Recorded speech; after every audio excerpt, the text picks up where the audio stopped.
இந்திய மாணவர்களை எதிர்பார்த்து காத்துக்கிட்டு இருந்த எம்பிபிஎஸ் பிடிஎஸ் கவுன்சிலிங்கோட 1வது ரவுண்டோட ரிசல்ட்டுங்கிறது வெளியாயிருக்கு. எல்லாத்தையுமே நீங்கள் mcc.nic.inங்கிற வெப்சைட் வழியாக பார்த்துக்கலாம்.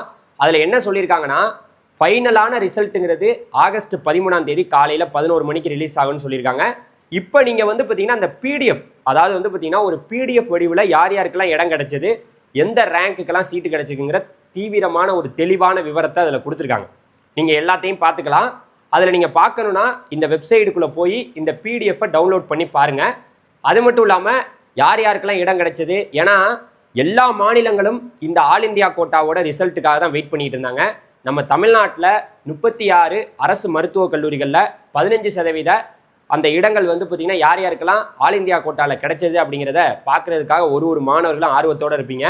இந்த பிடிஎஃப் உங்களுக்கு வேணும்னு நினச்சிங்கன்னா கண்டிப்பாக பார்த்திங்கன்னா இந்த கமெண்டில் பிடிஎஃப் அப்படின்ட்டு நீங்கள் பார்த்திங்கன்னா மெசேஜ் போடுங்க. உங்களுக்கு நான் அந்த பிடிஎஃபோட லிங்க்கை அனுப்பி வைக்கிறேன். மாணவர்களே, ஆல் இந்தியா கோட்டாவோட எம்பிபிஎஸ் பிடிஎஸ் கவுன்சிலிங்கோட 1வது ரவுண்டு ரிசல்ட்டுங்கிறது வெளியாயிருக்கு அப்படிங்கிற ஒரு பரபரப்பான செய்தியை இந்த நேரத்தில் உங்கள்கிட்ட தெரிவிச்சுக்கிறேன். இதே போல் தொடர் அப்டேட்டுக்கு நம்ம சேனலை மறந்துடாமல் ஃபாலோ பண்ணிங்க. பாய்.